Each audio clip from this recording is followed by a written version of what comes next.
your host Vanna. Welcome to another episode of the Weekly Chakallas. West Bengal के मुर्शिदाबाद में वक्फ amendment bill के नाम पर मुस्लिम समुदाय हिंदुओं पर लगातार अत्याचार किए जा रहा है। उनके घरों को जलाया जा रहा है, उन्हें मारा जा रहा है और अभी तक 500 से ज्यादा हिंदू पलायन कर चुके हैं। पर अभी तक केंद्र सरकार और राज्य सरकार इस मामले पर चुप्पी साधे हुए है। कब तक हिंदुओं के कांधे पर बंदूक रखकर वोट मांगते रहेंगे? क्या हिंदुओं की जान इतनी सस्ती है कि वो अपने देश में, अपने घर में ही सुरक्षित नहीं है? इस मामले पर अभी तक किसी सरकार ने ठोस कदम नहीं उठाया है। ये सवाल हर उस हिंदू का है। इसका जवाब अब चाहिए। तो आज इस एपिसोड में आइए इन्हीं सवालों के जवाब खोजने की कोशिश करते हैं।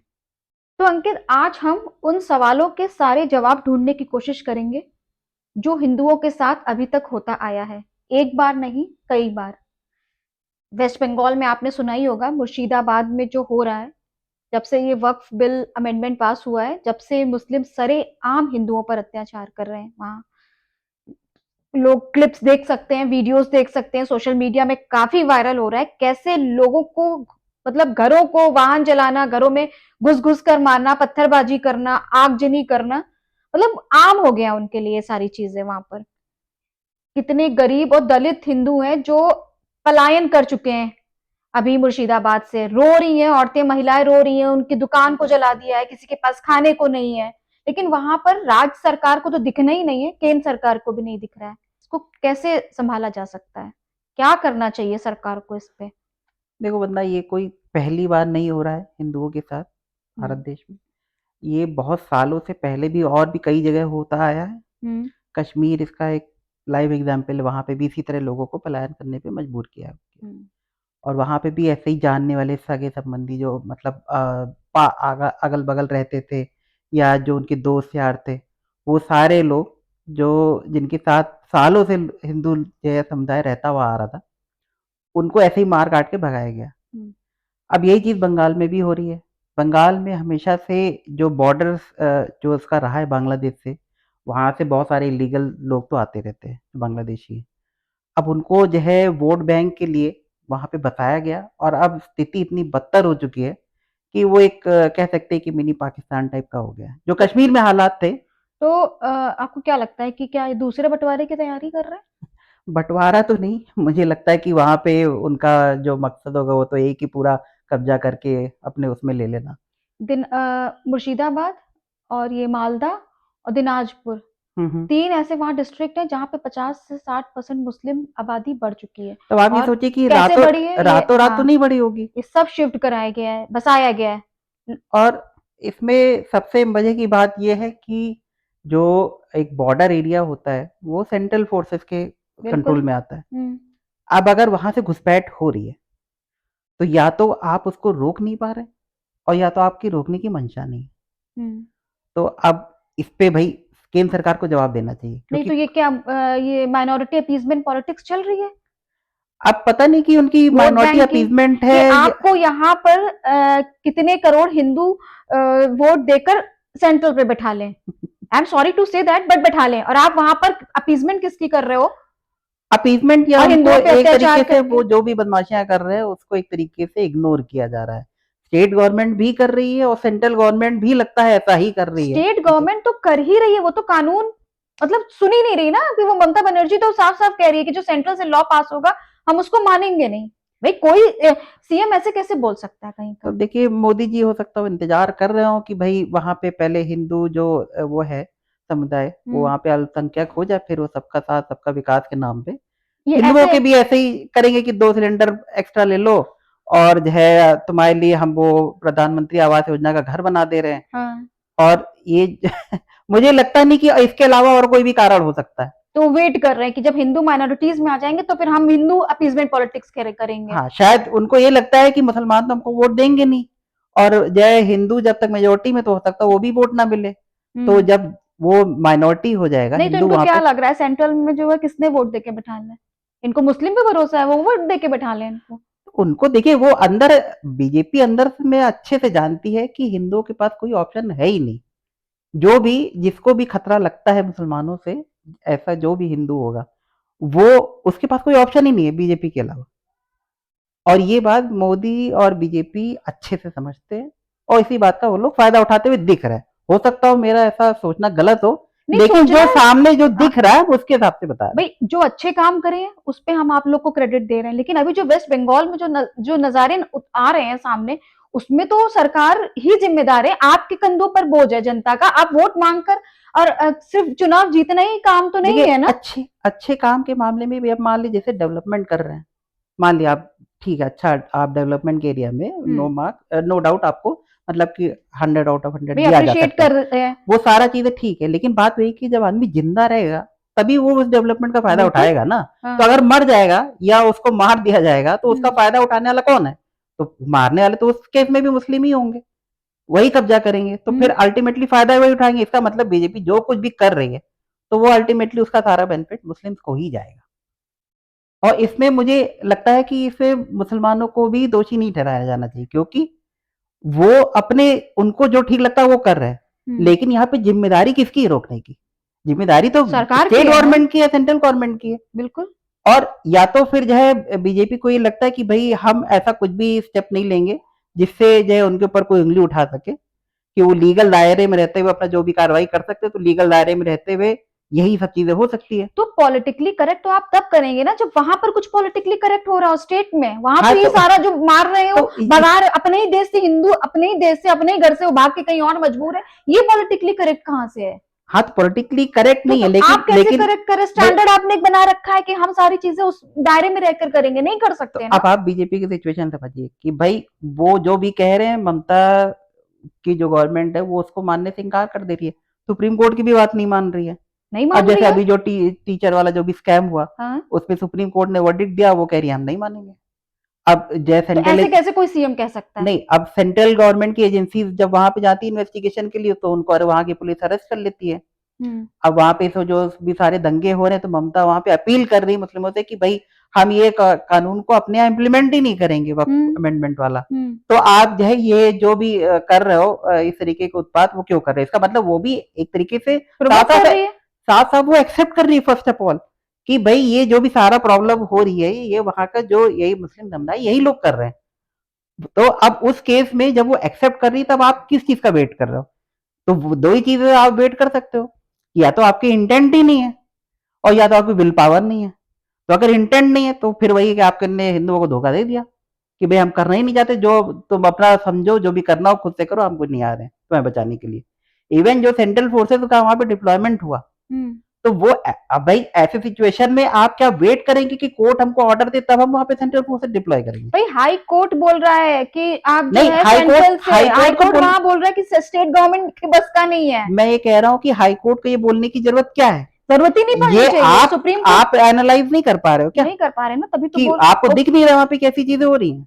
आप जो है वहां पे आपका शुभेंदु अधिकारी जो है हाई कोर्ट में जाके अपील करते हैं, उसके बेस पे हाई कोर्ट ऑर्डर दे रही कि यहाँ पे सेंट्रल फोर्सेस को डिप्लॉय करो। इसका मतलब आप वेट कर रहे हो कि हाँ और हिंदू मरते तो मरने दो, उससे कोई फर्क नहीं पड़ता उनको। तो मुझे तो यही लगता है कि मोदी सरकार ने बंगाल के हिंदुओं को छोड़ दिया है कि भैया तुम अपने उस पे हो, नहीं तो तुम्हारी क्या किस्मत बंगाल होगी। जो है इंडिया का पार्ट नहीं समझ रहे हैं वो?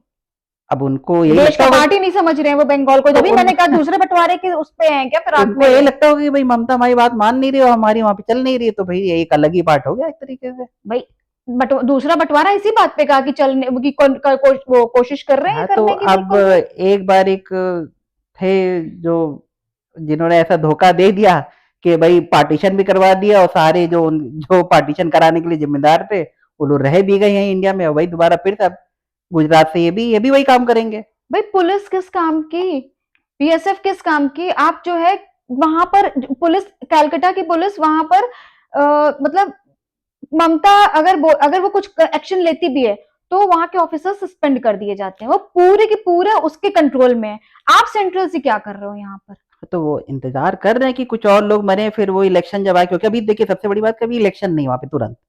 तो कुछ जब नहीं इलेक्शन, करेंगे। हाँ तो जब इलेक्शन, अभी वो इस चक्कर में रहेंगे, टाइम काटेंगे कि हाँ जय अभी हम कर रहे हैं, पीछे से कर रहे हैं। अब आपके बहुत सारे जो यूट्यूबर्स है वो कहते हुए सुनाई देंगे कि हाँ नहीं पीछे से काम हो रहा है, आपको सारी चीजें मीटिंग बताई कर नहीं जा रहे हैं, सकती। मीटिंग पे मीटिंग, पता नहीं किस बात की मीटिंग कर रहे हैं, अब हिंदू मर रहे हैं, हत्याएं हो रही है, मीटिंग कर रहे हैं नहीं बेचारे। सोचिए कि अगर मान ली कि अगर मान लिया हम उनकी बात मान भी ले एक एक मिनट के लिए कि हाँ भाई पीछे से कोई तैयारी चल रही है, तो इसका मतलब कि जब 2021 के इलेक्शन के बाद जो है हिंदुओं के ऊपर पूरा जो बीजेपी का वोटर्स था, हिंदू ही होते हैं, मुसलमान तो देते नहीं है, तो उनकी जो हत्याएं करी गई, रेप किया गया, जिस पूरा मतलब हाईएस्ट लेवल का वायलेंस जो भी पॉसिबल था वो हुआ। उस समय बीजेपी ने वहां पे कुछ नहीं किया। अब वो 5 साल पहले की बात है, तो उस समय अगर कुछ नहीं किया तो या तो आप उस समय पीछे से उस समय भी कोई तैयारी कर रहे होगे, मीटिंग कर रहे थे, और या तो आप नहीं कर रहे होगे तैयारी। अगर तैयारी कर रहे होगे तो 5 साल हो गए आपको उसका कुछ एंड रिजल्ट नहीं आया, इसका मतलब कि वो एकदम बेकार तैयारी थी आपकी, सड़ी तैयारी। और या तो आप तैयारी कर ही नहीं रहे थे, मतलब आपने उस समय छोड़ दिया था। अब इलेक्शन आ रहे हैं तो अभी आप 6 महीना फिर काटोगे, फिर कहोगे अब तो इलेक्शन आ गया, सिंपैथी वोट मिल जाएगा तो अभी हम कुछ नहीं करेंगे। और फिर अगर आपसे कहा जाएगा कि भाई वहां की गवर्नमेंट को डिसमिस करो जब वहां पे लॉ एंड ऑर्डर मेंटेन नहीं हो रहा है, तो वो कहेंगे कि नहीं भाई हम ये हमारे सिद्धांतों के खिलाफ है, हम जो है नहीं, तो डिसमिस ये नहीं क्यों करेंगे। नहीं कर सकते वहां पे 360? डिसमिस करोगे तो इसका मतलब उतने दिन के लिए गवर्नमेंट का पूरा कंट्रोल आपके हाथ में होगा। हाँ। आप सेंट्रल फोर्सेस डिप्लॉय करो, पुलिस वाले जो है आप उनको सब स्थिति लाइन पे लाओ। नहीं तो हमारे बताने से उनको शायद क्या पता नहीं होगा ये सारी चीजें, हम यहाँ बोलेंगे तो तो उनको पता चलेगा। इसका मतलब ये भी है कि देखिए ऐसा तो है नहीं कि जितनी हम लोग को अकल है उनसे ज्यादा उनके पास अकल नहीं होगी, वही उनके पास मैं बोल रही हूँ, इन्फॉर्मेशन ऐसा नहीं तो होगी। नहीं, पता नहीं तो इसका होगा मतलब उनको। कि आपको पता होते भी आप नहीं कर रहे हो, इसका मतलब आप करना ही नहीं चाहते। इसका यही एक वो समझ में आता है रीजन, और तो कुछ नहीं समझ में आ रहा है। इस समय तो यही लग रहा है कि जो है वो ना कोई ट्वीट है, ना कोई सरकार की तरफ से कोई बात हो रही है, ना कोई उस मामले में बात कर रहा है, जिक्र कर रहा है। वहां हाहाकार मचा हुआ है, वीडियोस आ रहे हैं, आप खुद देख लो वहां पे कैसे कैसे बेचारे सारे हिंदू हैं और जो उसमें से 90% दलित हैं। अब बेचारे जो अपोजिशन वाले हैं वो तो देखिए वैसे भी अपोजिशन से आप नहीं, ये नहीं बेचारे एक्सपेक्ट कर सकते कि अखिलेश यादव तो बहुत दलितों के देवता बनते हैं ना। भाई देखिए वो उसको अपना वोट बैंक में जाना, वो क्यों आके आपका हिंदुओं के लिए कोई भी बात बोलेगा कि जो उनके लेकिन भाई फेवर में देखो जो अभी तो ना तो अपोजिशन की बात होनी चाहिए ना कुछ, जो रूलिंग पार्टी है उसी की बात होनी चाहिए। तो इस समय जो केंद्र सरकार है वो एक्शन नहीं ले रही है, यहाँ से बात सारी खत्म कि आप क्यों नहीं ले रहे हो एक्शन। आपका यहाँ पे दायित्व बनता है कि आप आके वहां बंगाल आपका देश का पार्ट है, आप वहां पर जो है संभालो, अभी किसी तरीके से भी जो है मतलब वहां पर आपको करना ही पड़ेगा। मैंने कुछ पोस्ट देखे फेसबुक पे या कुछ वीडियोस भी सुने जहाँ पे लोग अपना व्यू दे रहे हैं, तो बहुत सारे ऐसे लोग उसमें कहते हुए दिखे मुझे कि भाई बंगाल वाले हिंदुओं ने टीएमसी को वोट दिया था इसलिए अब वो अपना झेल रहे हैं, भाई आपने जो उनको चुना तो आप झेलिए उनको। अब ये कितनी अपने आप में बेवकूफी वाली बात है। पहली बात कि अगर वहां का हिंदू मान लिया आपको वोट देना चाहे भी, तो आप उसके लिए क्या ऐसा सिक्योरिटी वाला एनवायरनमेंट बना के रख रहे हो कि वो बेखौफ आपको आके वोट दे सके? आप वो भी नहीं मेंटेन कर रहे हो। बंगाल में कैसे वोटिंग होती है, इलेक्शन हुआ वहां पे पूरा रिग्ड हुआ। भाई ये बहुत ही, मैं तो सामने कैमरे पे बोलूं कि हिंदू हिंदुओं का दुश्मन तो बना हुआ है। यूसुफ पठान जो वहां के एक सांसद हैं जो गए हैं, अब वो क्या बोल रहे हैं, चाय की चुस्की लेके बड़ी शांति है, हाँ तो उनके हिसाब से ट्वीट कर शांति रहे है, हैं, उनके हिसाब से उनके बहुत हिसाब से शांति शांति है, है। कितना अच्छा लग रहा है। तो ऐसा नहीं है कि खाली वो मुर्शिदाबाद से शायद सांसद है ना किसी सीट से, तो ऐसा तो है नहीं कि सारे मुस्लिम ने उसको वोट देके बना दिया है, कुछ हिंदुओं ने भी बेचारे बहुत काबिल हिंदू होंगे, अब वो जो झेल रहे हैं वो भी उनको वहां तक पहुंचाया है।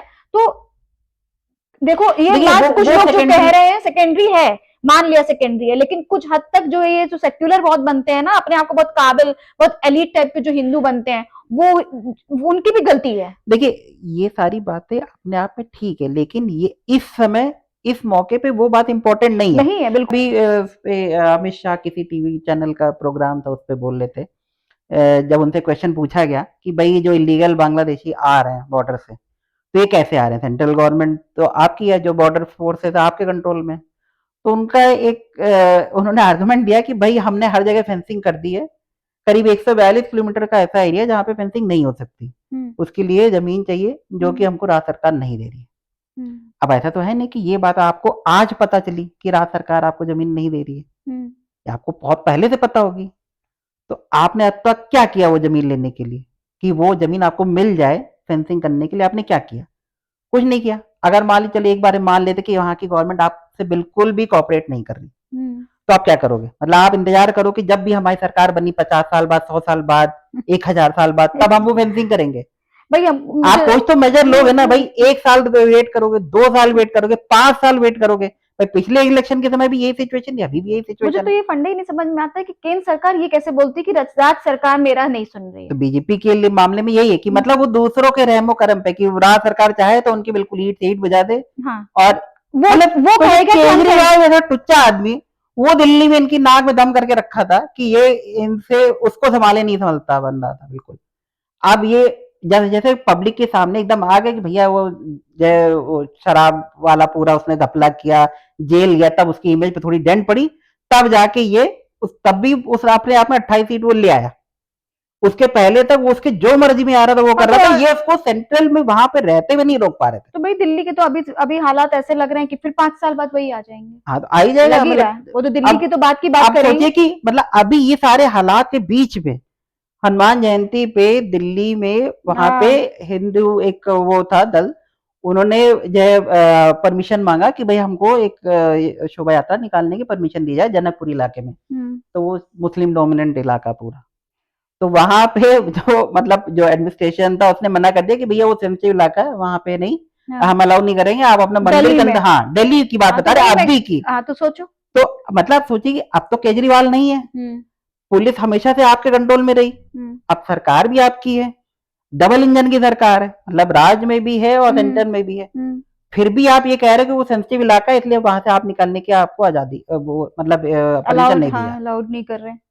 अब मतलब कहाँ पे निकलेगी, कब निकलेगी और निकलेगी भी कि नहीं। अब मतलब धीरे धीरे एक एक आपका जैसे होता है ना कि आपको जो पावर मिली है या जो आपको फ्रीडम मिली है वो धीरे धीरे एक एक कम किया जा रहा है। कि पहले कि भाई आप जो है जय श्री राम नहीं बोल सकते, फिर आप बोलेंगे कि आप जुलूस नहीं निकाल सकते, फिर आप बोलेंगे डीजे नहीं निकाल सकते, फिर बोलेंगे कि जो है आप मस्जिद के सामने से नहीं निकल सकते, फिर बोलेंगे कि नहीं वो सेंसिटिव इलाके इसलिए आप तो वहां से निकल ही नहीं सकते, फिर कहेंगे आप यहाँ इंडिया में नहीं रह सकते, आप हाँ, निकल ही लो। तो भैया ही बोलेंगे कि फिर मोदी जी की भैया ऐसा कि दूसरे कंट्री का और कहीं चले जाओ, यहाँ पे तुम्हारा कुछ भी भला होने वाला नहीं है, हम तुम्हारा कुछ कर नहीं सकते भाई।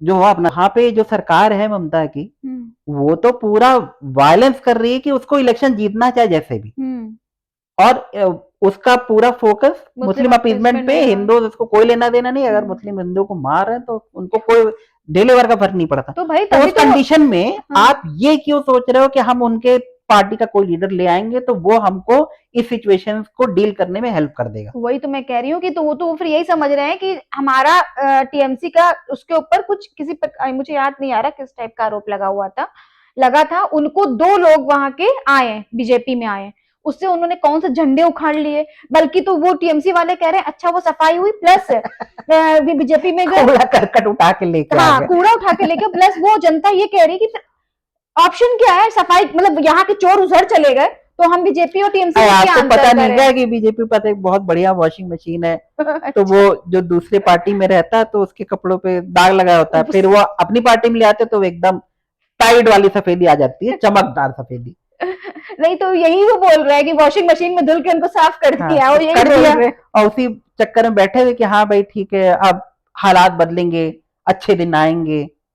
और ये अच्छे दिन देखो, हिंदू वेस्ट बंगाल के एक मंत्री हैं सतकिल्ला चौधरी, सुना होगा आपने, उन्होंने क्या बोला है कि हम जो है 50 जगह 10-10 हजार मुस्लिम को बैठा लेंगे, चक्का जाम कराएंगे, ट्रैफिक जाम कराएंगे, प्रोटेस्ट करेंगे और वहीं पर बैठ के हम जो है मुरमुरे और वो मिठाई खाएंगे।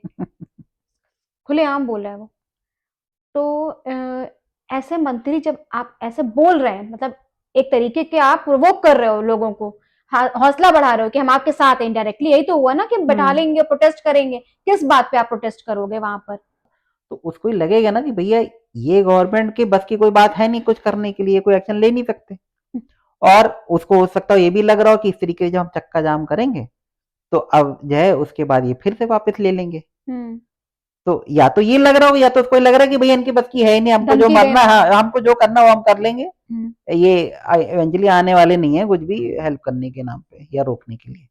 तो उसको जब ये लगेगा तो वैसे ये इसीलिए वैसे स्टेटमेंट दे रहा है। और इसके बाद भी बेशर्मी देखिए कि मतलब ऐसा स्टेटमेंट दे के वो मंत्री पद पे बना हुआ है और सेंट्रल गवर्नमेंट ने कोई एक्शन नहीं लिया। और एक और चीज कि जैसे कोर्ट्स भी इस मामले में बाकी जगह पे वो अपना एक स्वतः संज्ञान ले लेते कि भैया यहाँ पे लॉ एंड ऑर्डर नहीं है, वहां पे आप अरे भाई अभी आप याद करिए कहाँ पर था ना ये, जब होली पे उसने योगी जी जब बोले थे कि वो रंग जिसको परहेज हो वाली चीज पे, तो उसको साफ साफ यही आकर लोग उसको गुंडा बोल रहे थे ना, बोले सीओ को, नाम मैं भूल गई उसका, हाँ सीओ को गुंडा बोल रहे थे। तो वो तो कुछ नहीं कर रहा था ना, उसने यही तो कहा था जिनको रंग से परहेज है वो अपने घर में रहे, और सेम थिंग यहाँ पर हो रही है तब। तो बात वही है कि देखिए, जो कहते हैं ना, जैसे जिसकी लाठी उसकी भैंस, तो उनके पास लाठी है अभी, तो भैंस उनकी है। अब मोदी जी के पास लाठी नहीं है, जब लाठी सिर्फ नहीं मिल जाएगी ना, रात कुछ तो चेंज करोगे उसमें।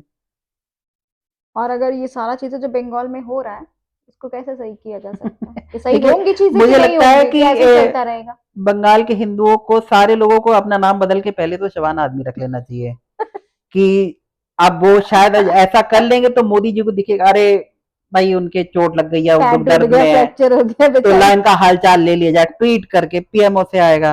अब पीएमओ से ट्वीट आएगा तो इसका मतलब कि जो सेंट्रल एजेंसी है वो एक्टिव होंगी। तो पहले ये करके देखिए, अगर इससे कुछ फायदा नहीं होता है और तब तक अगर आप जिंदा रहते हैं, तो मेरे ख्याल से फिर सोचिए कि आप सेंट्रल गवर्नमेंट के उससे तो कुछ हो नहीं सकता, और थोड़ा चीज़ों को आपके अपने हाथ में लेना पड़ेगा। खैर, जोक्स अपार्ट, मुझे लगता है कि साफ दिख रहा है कि अगर हम एक बार मान लेते हैं कि बीजेपी की इंटेंट है कि हाँ, हिंदुओं के साथ अत्याचार ना हो, चीज़ें वहाँ पे सुधरें, अगर वह बीजेपी ऐसा सोचती है अपने मन में, वैसे मुझे इस चीज़ पे विश्वास नहीं, लेकिन अगर फिर भी एक बार मान लें, तो इसका आपको सबसे पहले ये दिख रहा है कि चीज़ें आपके वहाँ पे कंट्रोल में नहीं। जब तक ममता की वहाँ पे सरकार है, आप तो ना तो उनकी सरकार हटा पाओगे और ना उनकी सरकार में रहते आप वहाँ कुछ कर पाओगे। तो मतलब आपको फर्स्ट स्टेप ये लेना है कि ममता की सरकार वहाँ पे इनइफेक्टिव हो या तो वहाँ से हट जाए। तो इसका इनइफेक्टिव करने का आपके पास कोई तरीका नहीं।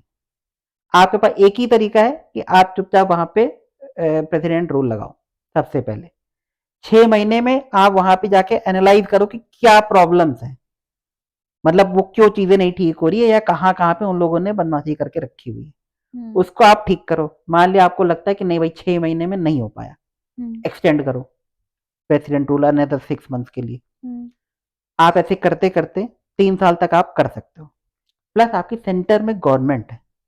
मान लिया अगर ऐसा रूल है, एक लिमिटेशन है कि आप 3 साल से ज़्यादा नहीं कर सकते, चेंज करो। लॉ लाओ, नया लॉ लेकर आओ कि भाई 3 साल नहीं, जब तक सेंट्रल गवर्नमेंट चाहे कर सकती है। अगर आपको लगता है कि कोर्ट के लेवल पे उसको चैलेंज किया जा सकता है कि कोर्ट में आपका पॉइंट स्टैंड नहीं करेगा, ठीक है, आप जज लोग को आप अपना उनको कॉन्फिडेंस दिलो कि भैया यहाँ पे ना तो तुम्हारी बात मान रही ममता, ना हाई कोर्ट की बात मान रही, ना सुप्रीम कोर्ट की बात मान रही है, और ना हमारी बात मान रही सेंट्रल गवर्नमेंट की।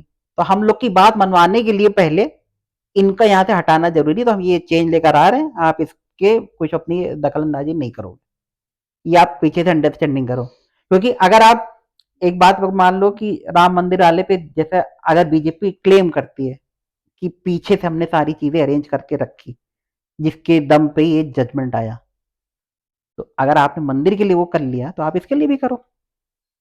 तो फ्रेंड्स, इस पॉडकास्ट में जो भी हमने पॉइंट्स रेज करे हैं, हमारा उसमें बिल्कुल भी ऐसा मकसद नहीं था कि बीजेपी को वीक दिखाना या मोदी सरकार को कमजोर दिखाना, बल्कि हमारा मकसद ये था कि उनको रियलाइज कराना कि जो भी स्थिति जो बंगाल में बनी हुई है, वहां पर उनको अब स्ट्रॉन्ग एक्शन ले लेने चाहिए, उसमें कोई भी डिले नहीं करना चाहिए। आपको ये वीडियो पसंद आया हो तो शेयर, लाइक और सब्सक्राइब करना ना भूलें, और कमेंट्स में हमें अपने सुझाव जरूर बताएं। जब तक के लिए नमस्कार।